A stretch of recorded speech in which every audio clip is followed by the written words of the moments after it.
जय गुरु जी, शुक्राना गुरु जी। मेरी प्यारी संगत जी, गुरु जी का अनंतम अनंतम शुक्राना, लख लख बार शुक्राना। संगत जी, आज काफी दिनों बाद इस स्वरूप में गुरु जी के दर्शन हो रहे हैं। बहुत प्यारे दर्शन हो रहे हैं संगत जी।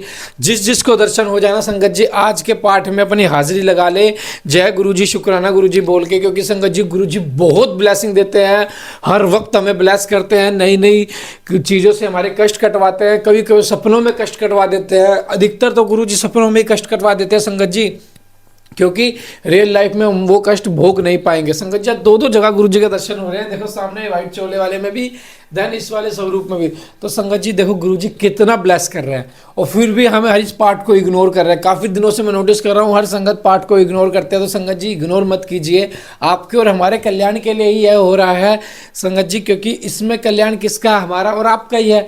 गुरु जी तो रास्ता दिखा सकते हैं, चलना तो हमें ही है संगत जी। और गुरु जी के कितने प्यारे प्यारे भजन है संगत जी। हमने भी अपने चैनल पे गुरु जी का एक मंत्र जाप डाला हुआ, पूरा 108 मंत्र जाप का। ओम नमः शिवाय शिव जी सदा सहाय, ओम नमः शिवाय गुरु जी सदा सहाय। पूरे 108 टाइम्स मंत्र जाप है गुरु जी के। आप इसे सुबह शाम सुने, बहुत पॉजिटिविटी आपके घर में आएगी। गुरबानी सुने, गुरु जी के शिव पुराण सुने, शिव चालीसा का पाठ करें संगत जी। यह सब चीज़ें हमें हमारे नए जीवन की तरफ आकर्षित करेगा, दुखों को दूर करेगा, सुख को अपने तरफ लेके आएगा संगत जी। सुख पाने के लिए थोड़ा सा दुख तो भोगना ही पड़ेगा। अब जैसे अभी एथलीट है, एथलीट इतनी मेहनत करता है, सुबह 4 बजे अपनी जो कि सबसे प्यारी नींद होती है उससे सेक्रीफाइस करता है पर डे, रेगुलर बेसिस में संगत जी। हर रोज़ मेहनत करता है, लेकिन उसे सफलता इतनी आसानी से नहीं मिलती। तो संगत जी, हमें भी संघर्ष करना पड़ेगा। रोज रोज सुबह शाम डेली हम पाठ सुनेंगे, जब तो हमारी सफलता होगी, जब हम गुरु जी से कनेक्ट होंगे। जितने ज़्यादा पाठ सुनेंगे, जितने ज़्यादा सत्संग सुनेंगे संगत जी, उतने ही हम गुरु जी से कनेक्ट होंगे। इसीलिए हमने 2 सत्संग और 1 बार पाठ लाइव करते हैं 9 बजे, 1 बजे, 5 बजे। 5 बजे डेली पाठ होता है लाइव संगत जी, और सत्संग होते हैं 9 बजे और 1 बजे।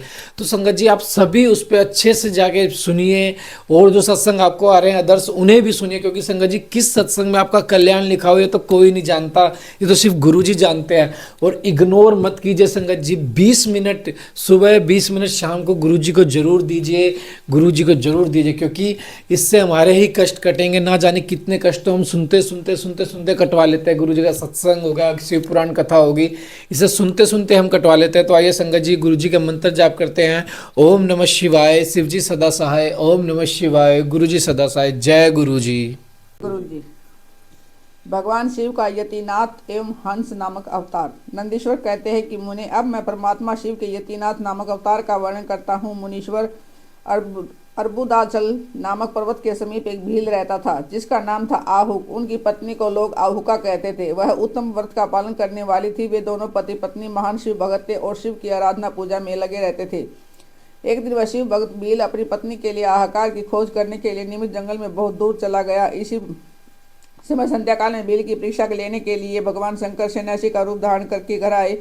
इतने में ही उस घर का मालिक भील भी चला आया और उसने बड़े प्रेम से उन यतिराज का पूजन किया। उसके मनोभाव की परीक्षा के लिए उन यति सवर ने दीन वाणी में कहा कि भील, आज रात में यहाँ रहने के लिए मुझे स्थान दे दो, सवेरा होते ही चला जाऊंगा, तुम्हारा सदा कल्याण हो। भील बोला, स्वामी जी आप ठीक कहते हैं, तथापि मेरी बात सुनिए। मेरे घर में स्थान तो बहुत थोड़ा है, फिर उसमें आपका रहना कैसे हो सकता है। भील की यह बात सुनकर स्वामी जी वहां से चले जाने को उद्यत हो गए।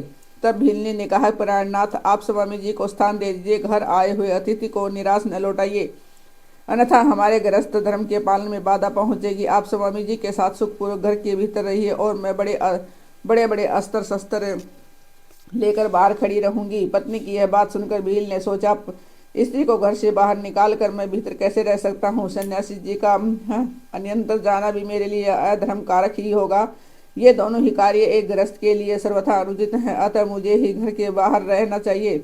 जो होनार होगी वह तो होकर ही रहेगा। ऐसा सोच आग्रह करके उसने स्त्री को और सन्यासी को तो सदानंद घर के भीतर रख दिया और स्वयं वह भील अपने आयुध पास रख कर घर से बाहर खड़ा हो गया। रात में जंगली क्रूर एवं हिंसक पशु उसे पीड़ा देने लगे। उसने भी यथाशक्ति उनसे बचने के लिए महान यत्न किया।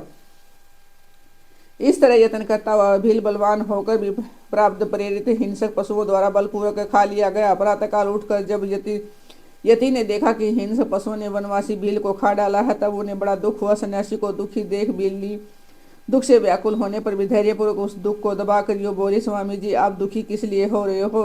इन भीलराज का तो इस समय कल्याण ही हुआ है, ये धन्य और कृतार्थ हो गए जो उन्हें ऐसी मृत्यु प्राप्त हुई है। मैं चिता की आग में जलकर इनका अनुसरण करूंगी। आप प्रसन्नतापूर्वक मेरे लिए एक चिता तैयार कर दे, क्योंकि स्वामी का अनुसरण करना स्त्रियों के लिए सनातन धर्म है। और उसकी बातें सुनकर सन्यासी जी ने स्वयं चिता तैयार की और भीलनी ने अपने धर्म के अनुसार उसमें प्रवेश किया। इसी समय भगवान शंकर अपने साक्षात रूप से उसके सामने प्रकट हो गए। उनकी प्रशंसा करते हुए बोले, तुम धन्य हो, मैं तुम पर प्रसन्न हो, तुम इच्छा अनुसार वर मांगो, तुम्हारे लिए मुझे कुछ भी अदेय नहीं है। भगवान शंकर का परमदायक वचन सुनकर भीलनी को बड़ा सुख मिला। वह ऐसी विभोर हो गई कि उसे किसी भी बात की सुध नहीं रही। उसकी इस अवस्था को लक्ष्य करके भगवान शंकर और भी प्रसन्न हुए और उसके नए मांगने पर भी उसे वर देते हुए बोले, मेरा तो जो यति रूप है वह भावी जन्म में हंस रूप से प्रकट होगा और प्रसन्नतापूर्वक तुम दोनों का परस्पर संयोग कराएगा। वह भील निषद देश की उत्तम राजधानी में राजा वीरसेन का श्रेष्ठ पुत्र होगा। उस समय नल के नाम से उनकी ख्याति होगी। तुम विदर्भ नगर में भीमराज की पुत्री दमयंती हो जाओगी। तुम दोनों मिलकर आराज भोगने के पश्चात मोक्ष प्राप्त करोगे, जो बड़े बड़े योगीश्वरों के लिए भी दुर्लभ है। नंदीश्वर कहते हैं कि मुने ऐसा कहकर भगवान शिव उस समय लिंग रूप में स्थित हो गए। वह भील अपने धर्म से विचलित नहीं हुआ था, अतः उसी के नाम पर उस लिंग को अचलेश संज्ञा दी गई। दूसरे जन्म में वह आहुक नाम भील निषद नगर में वीरसेन का पुत्र हो महाराज नल के नाम से विख्यात हुआ और आहुक का नाम की भील विदर्भ नगर में राजा भीम की पुत्री दमयंती हुई और वे यतिनाथ शिव वहां हंस रूप में प्रकट हुए। उन्होंने दमयंती का नल के साथ विवाह कराया। पूर्व जन्म के सत्कार जनक पुण्य से प्रसन्न हो भगवान शिव ने हंस का रूप धारण कर उन दोनों को सुख दिया। हंसावतारधारी शिव भांति भांति की बातें करने और संदेश पहुंचाने में कुशल थे। वे नल और दमयंती दोनों के लिए परमानंददायक हुए। भगवान शिव के कृष्ण दर्शन नामक अवतार की कथा। नंदीश्वर कहते हैं कि नंद कुमार जी भगवान शंभु के एक उत्तम अवतार का नाम कृष्ण दर्शन है, जिसने राजा नभग को ज्ञान प्रदान किया। उसका वर्णन करता हूँ, सुनो। श्राद्ध देव नामक मुन के जो इक्वाक्षु आदि पुत्र थे, उनमें नवम का भाग नाम नभग था, जिनका पुत्र नाभाग नाम से प्रसिद्ध हुआ। नाभाग के ही पुत्र अम्बरीश हुए, जो भगवान विष्णु के भगत थे तथा उनकी ब्राह्मण भक्ति देखकर उनके ऊपर महर्षि दुर्वासा प्रसन्न हुए थे। मुनि अम्बरीश के पिता जो नभग कहे गए हैं, उनके चित्र का वर्णन सुनो। उन्हीं को भगवान शिव ने ज्ञान प्रदान किया। मनुपुत्र नभग बड़े बुद्धिमान थे। उन्होंने विद्या अध्ययन के लिए दीर्घ काल तक इंद्रिया स्वयं पूर्वक गुरुकुल में निवास किया। इसी बीच में इक्वाक्षु आदि भाइयों ने नभग के लिए कोई भाग न देकर पिता की संपत्ति आपस में बांट ली और अपना अपना भाग लेकर वे उत्तम रीति से राज्य का पालन करने लगे।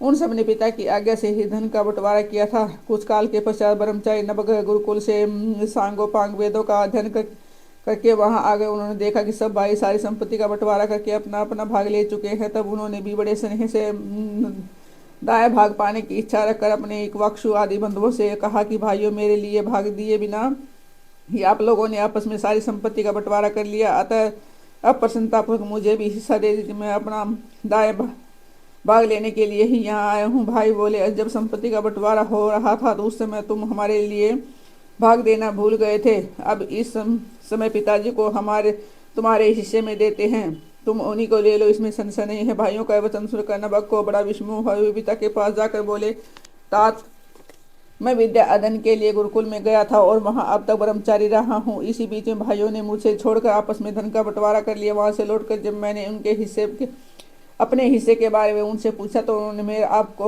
मेरे हिस्से में बता दिया, अतः उसके लिए मैं आपकी सेवा में आया हूँ। नभग की वह बात सुनकर पिता को बड़ा विस्मय हुआ। श्राद्ध देव ने पुत्र को आश्वासन देते हुए कहा कि बेटा, भाइयों की उस बात पर विश्वास न करो, तब वह उन्होंने तुम्हें ठगने के लिए ही कहा है। मैं तुम्हारे लिए भोग साधक उत्तम आनंदाय नहीं बन सकता, तथापि उस वंचकों ने यदि मुझे ही दायक के रूप में तुम्हें दिया है तो मैं तुम्हारी जीविका का एक उपाय बताता हूँ। सुनो, इन दिनों उत्तम बुद्धि वाले आंगिर संगोत्रीय ब्राह्मण एक बहुत बड़ा यज्ञ कर रहे हैं। उस कर्म में प्रत्येक छठे दिन का कार्य वे ठीक ठाक नहीं समझ पाते, उसमें उनसे भूल हो जाती है। तुम वहां जाओ और उन ब्राह्मणों को विश्व देव संबंधी 2 सूक्त बतला दिया करो, जिससे वह यज्ञ शुद्ध रूप से संपादित होगा। वह यज्ञ समाप्त होने पर वे ब्राह्मण जब सड़क को जाने लगेंगे, उस समय संतुष्ट होकर अपने यज्ञ से बचा हुआ सारा धन तुम्हें दे देंगे। पिता की यह बात सुनकर सत्यवादी नबक बड़ी प्रसन्नता के साथ उस उत्तम यज्ञ में गए। मुने वहां छठे दिन के कर्म में बुद्धिमान मनुपुत्र ने वैष्णव देव संबंधी दोनों दोनों सूक्तों का पाठ स्पष्ट रूप से उच्चारण किया। यज्ञ कर्म समाप्त होने पर वे आंगी रस ब्राह्मण यज्ञ से बचा हुआ अपना अपना धन नबक को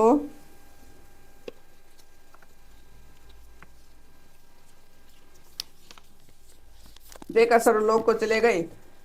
उस यज्ञ शिष्ट धन को जब वे ग्रहण करने लगे, उस समय सुंदर लीला करने वाले भगवान शिव तत्काल वहां प्रकट हो गए। उनके सारे अंग बड़े सुंदर थे, परंतु नेत्र काले थे।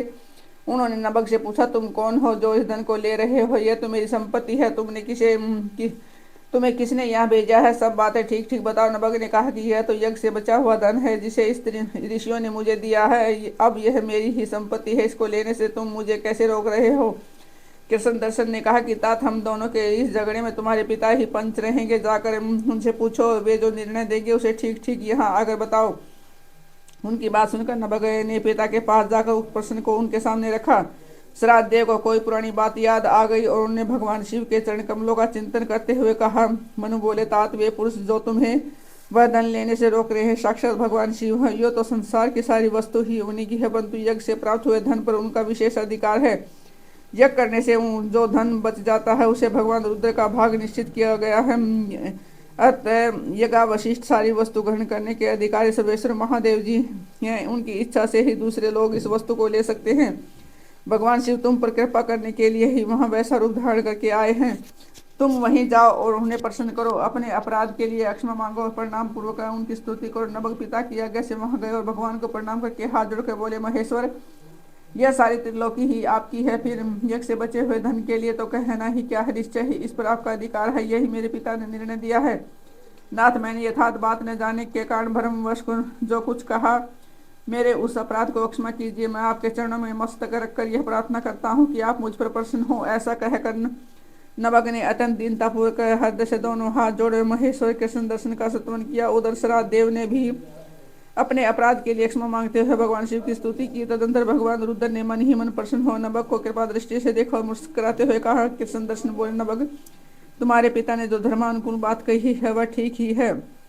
तुमने भी साधु स्वभाव के कारण सत्य ही कहा है, इसलिए मैं तुम पर बहुत प्रसन्न हो और कृपापूर्वक तुम्हें सनातन ब्रह्म तत्व का ज्ञान प्रदान करता हूँ। इस समय सारा धन मैंने तुम्हें दे दिया, अब तुम इसे ग्रहण करो। इस लोक में निर्विकार रहकर सुख भोगो। अंत में मेरी कृपा से तुम्हें सदगति प्राप्त होगी। ऐसा कहकर भगवान रुद्र सबके देखते देखते वही अंतर ध्यान हो गए। साथ ही श्राद्ध देव भी अपने पुत्र नबक के साथ अपने स्थान को लौट आए। इस लोक में विपुल भोग का उपभोग करके अंत में भगवान शिव के धाम में चले गए। ब्रह्मण, इस प्रकार तुमसे मैंने भगवान शिव के कृष्ण दर्शन नामक अवतार का वर्णन किया है। जो इस आख्यान को पढ़ता और सुनता है उसे संपूर्ण मनोवांछित फल प्राप्त हो जाते हैं। भगवान शिव के अवधूतवेश्वर अवतार की कथा और उसकी महिमा का वर्णन नंदीश्वर कहते हैं। सनत कुमार, अब तुम परमेश्वर शिव के अवधूतेश्वर नामक अवतार का वर्णन सुनो, जिसने इंद्र के घमंड को चूर चूर कर दिया था। पहले की बात है कि इंद्र संपूर्ण देवताओं तथा बृहस्पति को साथ लेकर भगवान शिव का दर्शन करने के लिए कैलाश पर्वत पर गए।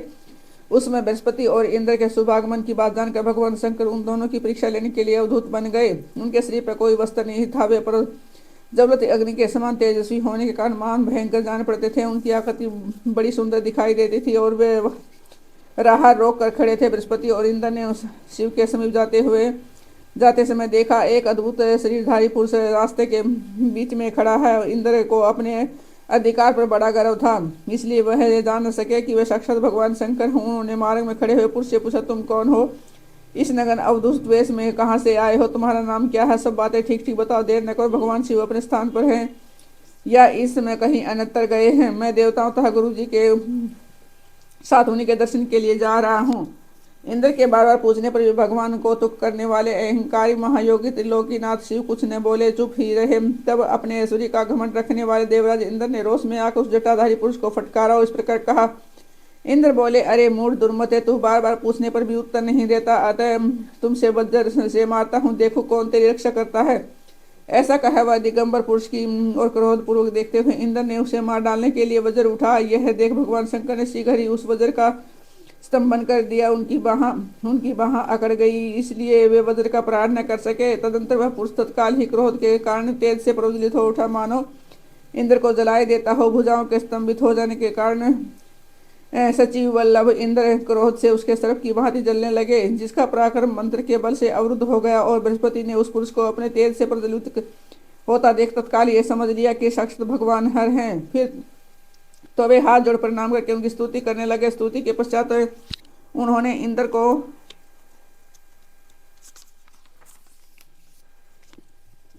उनके चरणों में गिरा दिया और कहा, दीनानाथ महादेव, यह इंद्र आपके चरणों में पड़ा है, आप इसका और मेरा उद्धार करें, हम दोनों पर क्रोध नहीं प्रेम करें। महादेव शरणागत इंद्र की रक्षा कीजिए, आपके ललाट से प्रकट हुई आग इन्हें जलाने के लिए आ रही है। बृहस्पति की यह बात सुनकर अवधूत वेशधारी करुणा सिंधु शिव ने हंसते हुए कहा, अपने नेत्र से रोष वसे बाहर निकली हुई अग्नि को मैं पुनः कैसे धारण कर सकता हूँ? क्या सर्प अपनी छोड़ी हुई कैंचुल को फिर ग्रहण कर सकता है? बृहस्पति बोले, देव भगवान भक्त सदा ही कृपा के पात्र होते हैं, आप अपने भक्त वत्सल नाम को चित्तार्थ कर दीजिए, इस भयंकर तेज को कहीं अन्यत्र डाल दीजिए। रुद्र ने कहा, देव गुरु, मैं तुम पर प्रसन्न हूँ, इसलिए उत्तम वर देता हूँ। इंद्र को जीवन दान देने के कारण आज से तुम्हारा एक नाम जीव भी होगा, जिसे ललाटवर्ती नेत्र से जो है आग प्रकट हुई है, उस इसे देवता नहीं सह सकेंगे, अतः इसको मैं बहुत दूर छोड़ूंगा, जिससे यह इंद्र को पीड़ा न दे सके। ऐसा कहकर अपने तेज स्वरूप उसे अद्भुत अग्नि को हाथ में लेकर भगवान शिव ने अक्षार समुद्र में फेंक दिया। वहां फेंके जाते ही भगवान शिव का यह तेज तत्काल एक बालक के रूप में परिणत हो गया, जो सिंधु पुत्र जलंधर नाम से विख्यात हुआ। फिर देवताओं की प्रार्थना से भगवान शिव ने ही असुरों के स्वामी जलंधर का वध किया था। अवधूत रूप से ऐसी सुंदर लीला करके लोक कल्याणकारी शंकर वहां से अंतर ध्यान हो गए। फिर सब देवता अत्यंत निर्भय एवं सुखी हुए। इंद्र और बृहस्पति भी उस भय से मुक्त हो उत्तम सुख के भागी हुए, जिसके लिए उनका आना हुआ था। वह भगवान शिव का दर्शन पाकर कृतार्थ हुए। इंद्र और बृहस्पति प्रसन्नता पूर्वक अपने स्थान को चले गए। सनत कुमार, इस प्रकार मैंने तुमसे परमेश्वर शिव के अवधूतेश्वर नामक अवतार का वर्णन किया है, जो दुष्टों को दंड तथा एवं भक्तों को परम आनंद प्रदान करने वाला है। यह दिव्य आख्यान पाप का निवारण करके यश स्वर्ग मोक्ष भोग मोक्ष तथा संपूर्ण मनोवांछित फल की प्राप्ति कराने वाला है। जो प्रतिदिन एकाग्रचित हो इसे सुनता या सुनाता है, वह इस लोक में संपूर्ण सुखों का उपभोग करके अंत में शिव की गति प्राप्त कर लेता है। जय गुरु जी, शुक्राना गुरु जी। मेरी प्यारी संगत जी, देखो कितना ब्लेस पाठ है। कृष्णा दर्शन अवतार, कितना बढ़िया लिखा है, जिसमें बताया कि माता पिता की सेवा से बड़ी सेवा क्या होती है। सबसे बड़ी सेवा यही होती है, कृष्णा दर्शन अवतार। तो संगत जी पाठ को एंड तक जरूर सुनिए, बहुत ब्लेसिंग है संगत जी, बहुत ब्लेसिंग है। आप पाठ नहीं सुनते, सत्संग नहीं सुनते, फिर कहते गुरु जी हमारी नहीं सुनते। आप जब गुरु जी के दिखाए हुए रास्ते पे गुरु जी के सत्संग नहीं सुनोगे, गुरु जी की शिव पुराण नहीं सुनोगे, तो फिर गुरु जी कैसे सुनेंगे आपके? आप खुद बताओ। तो संगत जी एंड तक सुने और प्यारा सा कमेंट करें। जय गुरु जी, शुक्राना गुरु जी।